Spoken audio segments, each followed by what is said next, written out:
আপনাকে সকলকে আমন্ত্রণ জানাচ্ছি। আসসালামু আলাইকুম। তারেক রহমান আমাদের প্রধানমন্ত্রী মোটামুটি একটা বড় চ্যালেঞ্জকে সামনে নিয়ে তিনি এগোতে চাইছেন এবং তার অংশ হিসেবে আমরা জানি যে আগামী 21শে জুন আর মাত্র 3-4 দিন পরে তিনি মালয়েশিয়া সফরে যাচ্ছেন এবং সেখান থেকে 22শে জুন তিনি চীন সফরে যাবেন এবং নিঃসন্দেহে কথা বলা যায় যে মালয়েশিয়া যাওয়াটা স্রেফ না হলে মোটামুটি একটা কৌশলের অংশ হিসেবে বেছে নেওয়া হয়েছে। তার কারণ আগে ভারত না চীন, চীন না ভারত, এটি অন্তত তিনি দেখানোর চেষ্টা করছেন না আমি আগে চীনে যাচ্ছি না, আগে মালয়েশিয়া। যদিও বিষয়টি সবার কাছে পরিষ্কার এবং অবশ্যই ভারতের কাছে তো পরিষ্কার বটেই এবং এই বিষয়টি নিয়ে কূটনৈতিক মহলে মিশ্র প্রতিক্রিয়া সৃষ্টি হয়েছে, উদ্বেগের সৃষ্টি হয়েছে নানান জায়গা থেকে। আবার কেউ কেউ আশাবাদিতার জায়গাও দেখছেন। যদিও মালয়েশিয়াও আমাদের কাছে কম গুরুত্বপূর্ণ দেশ নয়, সেখানে 10 লাখেরও বেশি বাংলাদেশি রয়েছেন। প্রবাসী বাংলাদেশের সুযোগ সুবিধা নিশ্চিতকরণ কিংবা মালয়েশিয়ার শ্রম বাজারকে আরো বৃদ্ধি করতে নিশ্চয়ই এই সফরের গুরুত্ব আছে, কিন্তু চ্যালেঞ্জ তো রয়েছে। সেই চ্যালেঞ্জকে কিভাবে উত্তরাতে পারবে বিএনপি সরকার? ভারতের সঙ্গে বাংলাদেশের এই মুহূর্তে যে টানাপোড়েনের চরম টানাপোড়েন চলছে সেটি শুরু হয়েছিল ডক্টর ইউনূস সরকারের সময় থেকে এবং পরবর্তীতে নয়াদিল্লিতে ডাক্তার জাহেদকে কেন্দ্র করে যা কিছু ঘটে গেল, সেই অবস্থার মধ্যে কূটনৈতিক পদক্ষেপের অংশ হিসেবে বিএনপি সরকারের জন্য বা তারেক রহমানের জন্য এই চীন সফর অবশ্যই অনেক বেশি চ্যালেঞ্জের। ভারত নিশ্চয়ই বিষয়টিকে স্বস্তির চোখে দেখছে না এবং এই চ্যালেঞ্জ যেমন আমাদের জন্য বিএনপি সরকারের জন্য ঠিক একইভাবে ভারতের জন্য। এখন চীনে যে কারণে যাওয়া হচ্ছে, বিএনপি যেটি বলার চেষ্টা করছে বা সরকারের পক্ষ থেকে যে বক্তব্য মোটামুটি পরোক্ষ বা প্রত্যক্ষভাবে তুলে ধরা হচ্ছে তা হচ্ছে চীনের সঙ্গে অবকাঠামো এবং অর্থনৈতিক সম্পর্ক জোরালো করার ক্ষেত্রে ডাবল প্রায়োরিটি দেওয়ার চেষ্টা। চীন নিশ্চয়ই আমাদের অর্থনৈতিক অনেক বড় অংশীদার। এই মুহূর্তে চীনের প্রত্যক্ষ বিনিয়োগ বাংলাদেশে, প্রত্যক্ষ বৈদেশিক বিনিয়োগ $2.67 বিলিয়ন। পদ্মা সেতু সহ দেশের বড় বড় অবকাঠামো নির্মাণে তারা একসাথে কাজ করছে এবং সামনে যে আরো যে বড় অবকাঠামোটি নির্মাণের ক্ষেত্রে প্রায় চূড়ান্ত সিদ্ধান্ত নেওয়া হয়েছে চীনের অর্থায়নে, সেটি হচ্ছে তিস্তা প্রকল্প। এই তিস্তা প্রকল্প নিয়ে তো অনেক কিছু হয়ে গেছে এর মধ্যে এবং ভারতও অর্থায়ন করতে চাইছিল, যাতে চীন এই প্রকল্প অর্থায়ন না করে। এই প্রকল্পে ভারত এবং চীনের অর্থায়নে যার যা জায়গা থেকে অবশ্যই স্বার্থের বিষয় রয়েছে। যেহেতু এই প্রকল্পটি যেখানে নির্মাণ হবে ভারতের চিকেন স্নেকের কাছে, তার আশপাশে ভারতের 7 রাজ্য, তো চীন যদি এই প্রকল্প অর্থায়ন করতে পারে ভারতের বিশেষ একটি অংশ নজরদারিতে তারা রাখতে পারবে এবং সেটি ঠেকাতেই ভারত চাইছিল যাতে চীন এটিতে অর্থায়ন না করে। কিন্তু এটি হচ্ছে সত্য কথা, ভারত যতটা না বেশি আগ্রহ দেখিয়েছে তার চেয়ে আমরা ধীর গতি দেখছি এই বিষয়ে তাদের চূড়ান্ত কোনো সিদ্ধান্ত গ্রহণের ক্ষেত্রে। বাংলাদেশের উপরে ভারতের নির্ভরশীলতা অথবা বাংলাদেশের কাছে ভারতের যে চাওয়াটি তা তো মূলত তাদের সীমান্ত নিরাপত্তা। প্রায় 4000 কিলোমিটারের দীর্ঘ সীমান্ত তাদের সাথে এবং সেই সীমান্ত নিরাপত্তা মানে বাংলাদেশের সাম্প্রদায়িক মৌলবাদী শক্তির উত্থানের যে একটি চরম আস্ফলন আমরা দেখেছিলাম, সেই বিষয়টি যে একেবারে তা মিলিয়ে গেছে নিশ্চয় তা নয়। সেটি যেমন রয়েছে, সেই উদ্বেগের পাশাপাশি যদি চীন এই প্রকল্প অর্থায়ন করে তাদের উদ্বেগের মাত্রা আরো বেশি বেড়ে যাবে। এখন বিষয় হচ্ছে যে ভারত বন্ধুত্বের হাত বাড়াতে চেয়েছিল, দৃশ্যমান এটি। আমরাও তো বন্ধুত্ব চাই।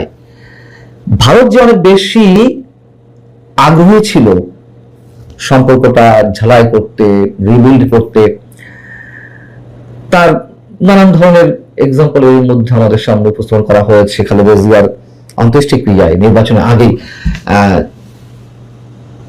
ভারতের পররাষ্ট্রমন্ত্রী জয়শঙ্কর নিজে ছুটে এলেন। আমাদের প্রধানমন্ত্রী তারেক রহমানকে ভারতের প্রধানমন্ত্রী নিজে ফোন দিলেন, সেখানে সে দেশ সফরের জন্য সব পরিবারে আমন্ত্রণ জানালেন। কিন্তু তারপরও চীনের প্রতি বন্ধুত্বের হাতটা বাড়িয়ে দিতে বিষয়টি স্পষ্ট করার চেষ্টা করা হচ্ছে আমাদের সরকারের পক্ষ থেকে। কিন্তু প্রশ্ন হচ্ছে, চীন আসলে এই মুহূর্তে এসে কতটা সাহায্যের হাত বাড়াবে?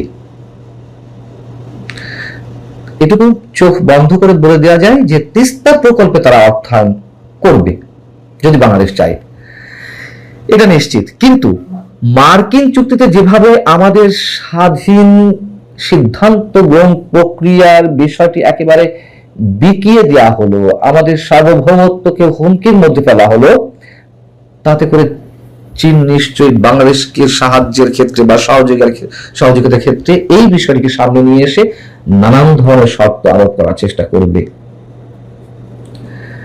না করে উপায় নেই, খুব সাধারণ জ্ঞানে এটুকু বোঝা যায়।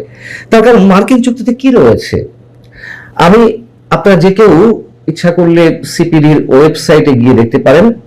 তাদের একটি পর্যবেক্ষণ তুলে ধরছি, যদিও তারা এসব কথা বলেছে, এর মধ্যে নানান পর্যায়ে বিশেষজ্ঞরা মতামত দিয়েছে মার্কিন চুক্তি আমাদের জন্য কতটা ক্ষতির।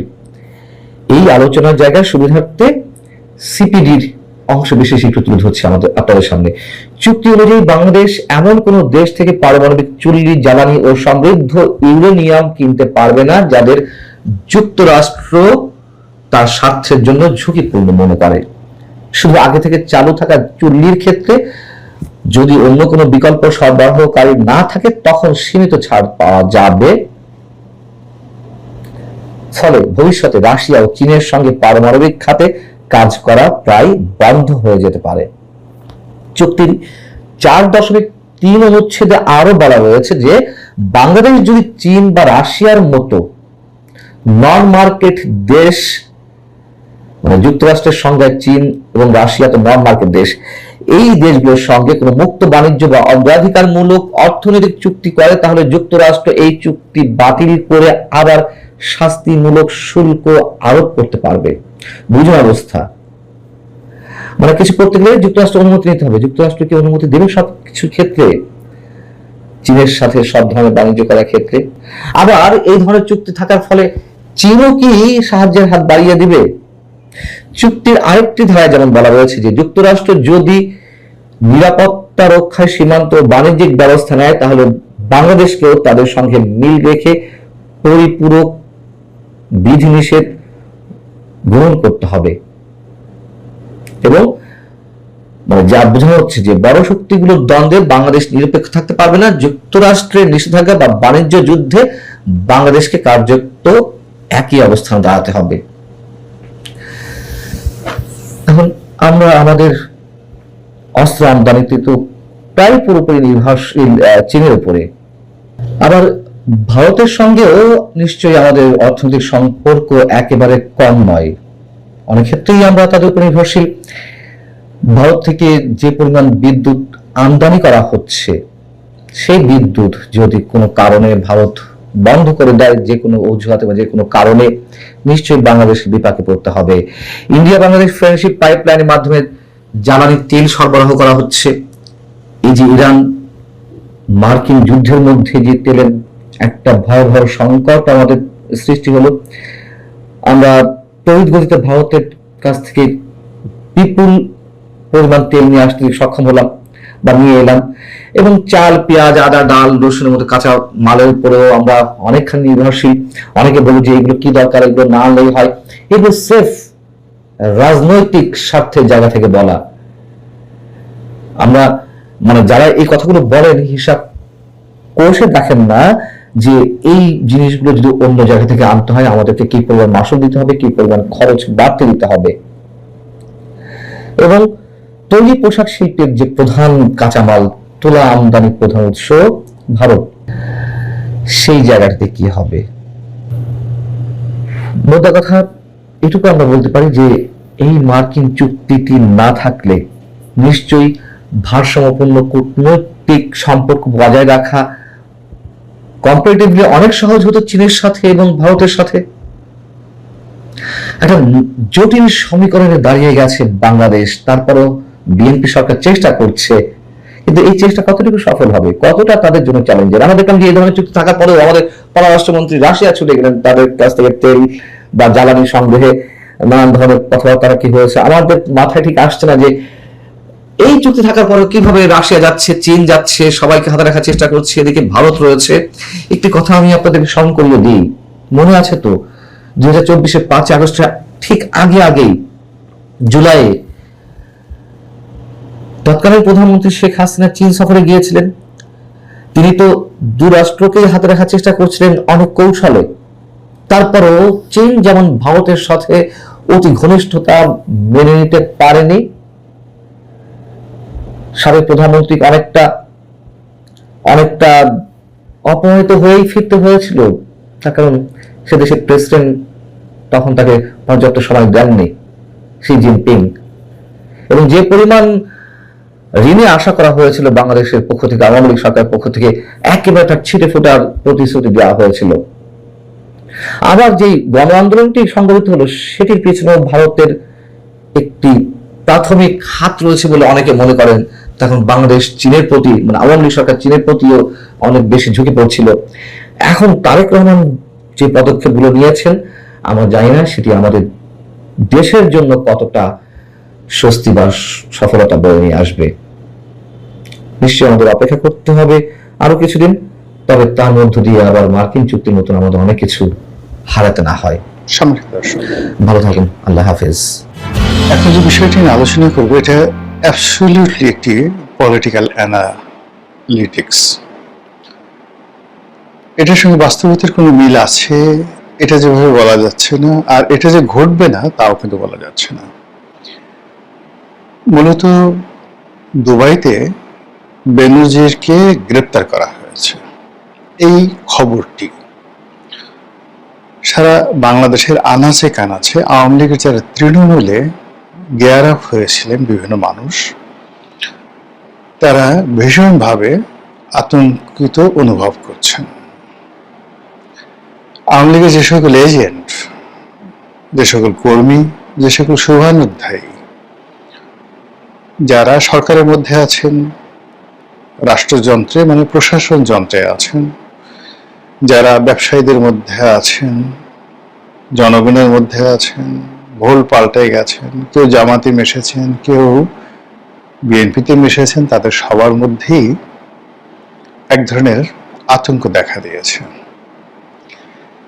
এবং এটাই জীবন। এটা জীবন এই কারণে যে মানুষ আশা এবং নিরাশার দোলাচলে চলতে থাকে।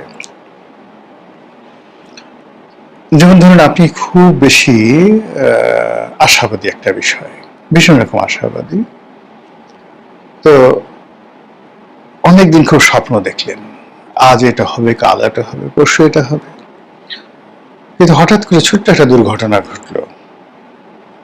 সেই দুর্ঘটনাটা অন্য সময় হলে আপনার গায়ে লাগতো না, যদি বিপদের দিনে আপনার এই দুর্ঘটনাটা ঘটতো আপনি হয়তো গায়েই মাখতেন না, কিন্তু আপনি যেহেতু একটা সুখের স্বপ্ন দেখছেন, ঠিক সেই সময়টিতে এরকম একটি বিপদের ঘটনা সামনে আসার সঙ্গে সঙ্গে আপনার, যাকে বলা হয়, সমস্ত হিসাব এলোমেলো হয়ে যাবে।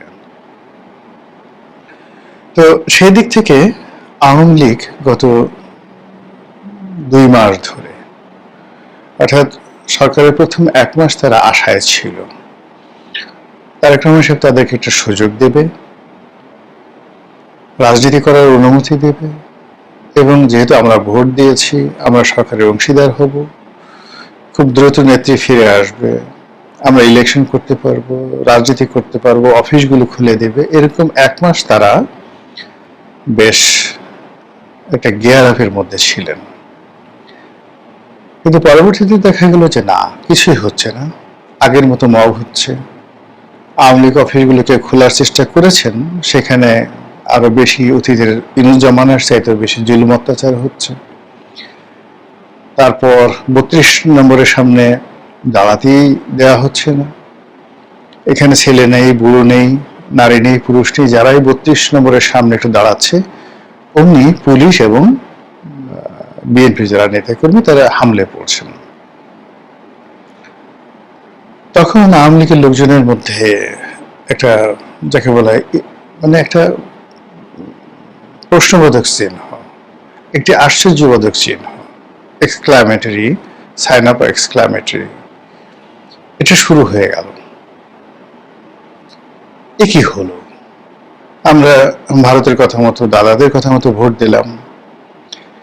শেখ হাসিনা নির্দেশ দিয়ে দিলেন, আওয়ামী লীগের বড় বড় নেতারা দিল্লি থেকে, কলকাতা থেকে তাদেরকে নির্দেশনা দিলেন যে তোমরা বিএনপিকে ভোট দাও, বিএনপিকে ভোট না দিলে জামাত ক্ষমতায় চলে আসবে, আর জামাত যদি ক্ষমতায় আসে তা আজীবনের জন্য আমরা নিষিদ্ধ হয়ে যাব। কাজেই মন্দের ভালো, বিএনপিকে ভোট দাও। কিন্তু বিএনপি ক্ষমতায় আসার পরে ঘটনাগুলো এমন ভাবে ঘটলো, সবাই মনে করলো যে আরে এর সাথে তো ইউনূসের জামানায় ভালো ছিল। সেখানে কারো ক্ষমতা ছিল না, বিএনপির ক্ষমতা ছিল না, জামাতের ক্ষমতা ছিল না, এনসিপির ক্ষমতা ছিল না, একটা মগের মুল্লুক ছিল। আর সেই মগের মুল্লুকের মধ্যে যারা একটু মগ করার চেষ্টা করতো তাদেরকে খুব সহজে কিছু মাল পানি দিয়ে, কিছু সাহায্য করে, সহযোগিতা করে তাদেরকে ম্যানেজ করা যেত। তো এটি তো ভালো ছিল। কেন আমরা এই ঝামেলা জড়াতে গেলুম? এই যখন কথাবার্তা, ঠিক সেই সময়টাতে হঠাৎ পার্লামেন্ট আইন করে সরকার আওয়ামী লীগকে নিষিদ্ধ করলো, আওয়ামী লীগের মাথায় বাস পড়লো। হায় হায়, এই তো দেখি মানে যুদ্ধ ছাড়া কোনো বিকল্প নাই। আওয়ামী লীগের কপালই এরকম, তারা মনে করলো যে আমাদের বোধহয় সারাটা জীবন এইভাবেই মানে নিষিদ্ধের বিরুদ্ধে, তারপরে ক্ষমতার বিরুদ্ধে, আমেরিকার বিরুদ্ধে লড়াই করে আমাদেরকে আসলে সবকিছু অর্জন করতে হবে, কারো দয়া মায়া চলবে না। এর প্রেক্ষিতে আওয়ামী লীগ আবার ঘুরে দাঁড়ালো এবং গত 2 মাস ধরে তারা বিভিন্ন হুমকি দিয়ে, ধামকি দিয়ে, তাদের নেত্রী বিভিন্ন কথাবার্তা বলে, তাদের নেতারা বিভিন্ন কথাবার্তা বলে, এবং প্রতিটি মুহূর্তে আওয়ামী লীগের মানে তাদের অসংখ্য নয়, কি বলবো, হাজার হাজার টেলিগ্রাম গ্রুপ রয়েছে, হাজার হাজার হোয়াটসঅ্যাপ গ্রুপ রয়েছে, এবং মোসাদের দেয়া, হয়তো আমি বলতে পারি না, কোনো গোপন সফটওয়্যার, যে সফটওয়্যার তারা কিনেছিল রাষ্ট্রের জন্য, সেই সফটওয়্যারের কোনো কপি তাদের কাছে থাকতে পারে। তার মাধ্যমে তারা প্রতি মুহূর্তে একের পর এক গোপন বৈঠক করে যাচ্ছে। কখনো কখনো কোনো বৈঠকে মানে হাজার হাজার নয়, মানে হাজার হাজার নেতাকর্মী অংশগ্রহণ করছে। কি সফটওয়্যারের মাধ্যমে? সেখানে রাজনীতির মঞ্চে যেভাবে শেখ হাসিনা বক্তব্য দেন সেভাবে বক্তব্য দিচ্ছেন, এবং কিছু কিছু এইভাবে ভিডিও ফুটেজ মানে অনেক নেতা, আওয়ামী লীগের লোকজন তারাই এটা প্রচার করে দেন। যেমন সাইদ খোকন সাহেব, ঢাকার মেয়র, তার একটা ভিডিও ফুটেজ সাম্প্রতিক সময়ে এসে অসাধারণ চমৎকার গলায় তিনি কথা বলছেন সন্ন্যাসী বাবার মতো করে, লম্বা লম্বা চুল, কিন্তু তার কথার যে দীপ্তময়তা, তার যে দৃঢ়তা, এবং যেভাবে রাজনীতির পরিপক্কতা নিয়ে তিনি সেই কথাগুলো বলছিলেন, এটি সাইদ খোকন সাহেব যখন তিনি ক্ষমতায় ছিলেন তিনি এত সুন্দর করে বলতে পারেনি। ফলে বিদেশে গিয়ে মনে হচ্ছে তার রাজনীতির যে প্রজ্ঞা, সাহস, ভাষার যে শৈলীটা, এটা বৃদ্ধি পেয়েছে। এবং একই সঙ্গে তার একটা আকর্ষণিক, একটা অজানুলম্বিত নয়, মানে ঘাড় পর্যন্ত তার যে লম্বা চুল, তার মুখে যে দাড়ি, একটা দেবত্ব ভাব সেখানে চলে এসছে। এগুলো মানে কখনো জাহাঙ্গীর কবির নানক সাহেব, কখনো বাহাউদ্দিন নাসিম সাহেব, কখনো এই সাইদ খোকন সাহেব, তারা এই ধরনের হালকা ছোট ছোট ভিডিও, এটা বোধহয় পার্টিরই একটা ফোরামের যাকে বলা হয় সিদ্ধান্ত অনুযায়ী, এগুলো তারা জনগণের মধ্যে ছড়িয়ে দিচ্ছেন, যেন আলোচনা চলে, বিতর্ক চলে তাদেরকে নিয়ে। কিন্তু সরকারি কোনো এজেন্সি এখনো পর্যন্ত বাংলাদেশের ভিতরে কোনো আওয়ামী লীগ নেতাকে বা শেখ হাসিনার সঙ্গে কোনো আওয়ামী লীগ নেতার যে টেলিফোন সংলাপ, স্কাইপের যে কথাবার্তাগুলো, এগুলো এখনো পর্যন্ত তারা ধরতে পারেননি, বের করতে পারেননি, ভাইরাল করতে পারেননি। ইট মিনস আওয়ামী লীগের হাতে এমন টেকনোলজি রয়েছে, প্রযুক্তি রয়েছে, যে প্রযুক্তিটি শতভাগ নিরাপদ, এবং সেই প্রযুক্তিটি তারা নিজেদের মধ্যে এত চমৎকারভাবে তারা করছে, যেটি বর্তমান সরকারের যে ইনস্ট্রুমেন্ট রয়েছে, বা বিএনপির যে বট বাহিনী রয়েছে, জামাতের যে বট বাহিনী রয়েছে, তারা সেই জায়গাটিতে এখনো ঢুকতেই পারছেন না। তো এই যখন রিয়ালিটি, সেই রিয়ালিটিকে ভিত্তি করে তারা কখনো যুগপৎভাবে আন্দোলন করছেন, কখনো একই সঙ্গে 100টি স্পটে মিছিল করছেন, একই সঙ্গে কখনো 15টি জেলাতে মিছিল করছেন, কখনো যা কিছু করছেন ওটা মানে আমরা যা না দেখতে পাচ্ছি তার সাথে বেশি আওয়ামী লীগের লোকজন দেখতে পাচ্ছে, বিকজ এই কাজগুলো তারা কখনো কখনো যে কাজগুলো করছেন লাইভে করছেন, এমন প্রযুক্তি দিয়ে করছেন সেই প্রযুক্তির যে ডাটা এন্ট্রি কেবলমাত্র তাদের হাতে থাকছে। এমনকি যাদেরকে সংযুক্ত করা হচ্ছে প্রযুক্তিতে, যেমন ধরুন হাতিয়াতে একটা মিছিল হবে, তো তাকে একটা আইডি দেওয়া হলো বা তাকে একটা পাসওয়ার্ড দেওয়া হলো, সে সেটা লাইভ টেলিকাস্ট করছে, কিন্তু ওটার কোনো ভিডিও ফুটেজ সে ধারণ করতে পারছে না, কোন আইডি থেকে এলো বা কিভাবে এলো এটা ধরতে পারা যাচ্ছে না। ফলে কি হলো, ওটা মুহূর্তের মধ্যে আওয়ামী লীগের লোকজনই ইন্টারনেটে ছড়িয়ে দিলে ওই পর্যন্তই, কিন্তু এটার সাথে সাথে কারা জড়িত, কোথা থেকে আসছে, এটার আইপি প্রোটোকল কি, কোন দেশ থেকে এটা নিয়ন্ত্রিত হচ্ছে, কোনো কিছুই সরকারের যে সাইবার ক্রাইম ইউনিট রয়েছে তারা বুঝতে পারছে না। এবং আমাদের সাইবার ক্রাইম ইউনিট সম্পর্কে যে ধরনের কথাবার্তা আমি শুনতাম, আমার নিজের একটি সমস্যা নিয়ে আমি যখন এই সাইবার ক্রাইম ইউনিটে গেলাম, কথাবার্তা বললাম, আমি দেখলাম যে এখনো পর্যন্ত সেখানে আসলে ওই পর্যায়ে প্রযুক্তিটা ডেভেলপ করেনি। যেমন আমার যে ফেসবুক আইডি রয়েছে, সেই ফেসবুক আইডি তে আমারই লেখা কন্টেন্ট, সেই কন্টেন্টে দেখা গেল যে একটা ফেক ক্লেম সাবমিট করলো একটা পক্ষ, নাম দিল কালের কণ্ঠের নামে একটা ভুয়া ফেক আইডি করে তারা সেখানে ক্লেম দিল, এবং এটা এতটা টেকনিক্যালি করা হয়েছে যে পুরো ফেসবুকের যে সিস্টেম রয়েছে সেই সিস্টেম সেটা মনে করছে দে আর রাইট, আই এম রং। নিয়ম অনুযায়ী থানায় জিডি এন্ট্রি করলাম, সেটাকে সাইবার ক্রাইম ইউনিটে জানানো হলো, এবং আমার পর্যায় থেকে যেখানে মনে করেন ধরেন পুলিশের আইজি থেকে শুরু করে সবার সাথে যেখানে আমার একটা এক্সেস আছে এবং সবাই যেখানে সম্মান করে মর্যাদা দেয়। আমি বন্ধের দিনে ডিবি অফিসে গেলাম, তারা সারাদিন কাজ করলো, তারা সেটাকে নোটারি পাবলিক করলো, নিজেরা জিডি এন্ট্রি করালেন, তারপরে সে আবার নিজেদের প্যাডে ঢাকা মেট্রোপলিটন পুলিশের ডিবির প্যাডে এইটা আবার তারা লিখলেন মেটার হেডকোয়ার্টারে, কিন্তু গোড়ার মেটা কিছুই পাত্তা দিল না। তারা বললেন যে এটা ক্রিমিনাল অফেন্স, এটা ভুল করা হয়েছে, কালের কণ্ঠ নামে দেখালো। কালের কণ্ঠ আপনি জানেন, যেহেতু আমি কালের কণ্ঠতে লিখি, ফলে কালের কণ্ঠের সমস্ত ম্যানেজমেন্ট মেটাকে লিখলো, সবকিছু করলো, কিন্তু কোনো অবস্থাতে মেটা মানে ফেসবুকে যারা কর্তৃপক্ষ তারা পাত্তা না দিয়ে ওই যে যারা ক্লেমার, যারা আমার কাছে এই কাজ করার জন্য $300 চেয়েছে, যে আমি তোমাকে যে হ্যাক করেছি বা তোমার কাছে আমি $300 চাই, এটার স্ক্রিনশট পাঠিয়ে দেওয়ার পরে কাজ হলো না। ইট মিনস আপনি দেখেন যে প্রযুক্তিটা এখন আসলে কারো নিয়ন্ত্রণে না, এবং এখানে মেটা, গুগল, অন্যান্য যে সকল কর্তৃপক্ষ রয়েছে তারা অনেকটা নিজেদের মতো করে কাজ করছে। তো তারই প্রযুক্তির কিছু প্রযুক্তি আমেরিকা নিয়ন্ত্রণ করে, কিছু প্রযুক্তি মোসাদ নিয়ন্ত্রণ করে, কিছু প্রযুক্তি হ্যাকাররা নিয়ন্ত্রণ করে। মানে মেটাও যে সবসময় নিজেরা নিয়ন্ত্রণ করতে পারে, নট লাইক দ্যাট। তারা মেটার যে এআই সিস্টেমটাকে এমনভাবে রিড করে ফেলেছে যে এখন মেটা যদি এটাকে সিস্টেমটা পরিবর্তন করতে যায়, মেটাকে ভীষণ রকম সমস্যা করতে হবে।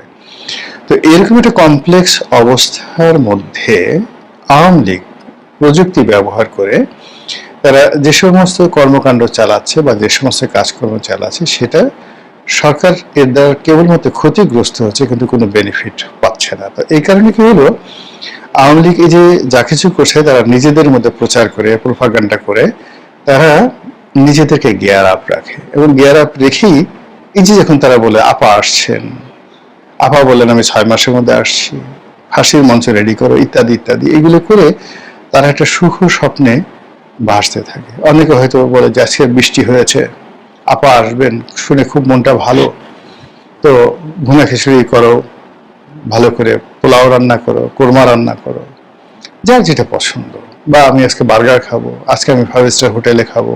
কেউ হয়তো বলতে পারে যে আমি আজকে মনের আনন্দ, খুব আনন্দ, আমি আজকে একটু মদ খাবো।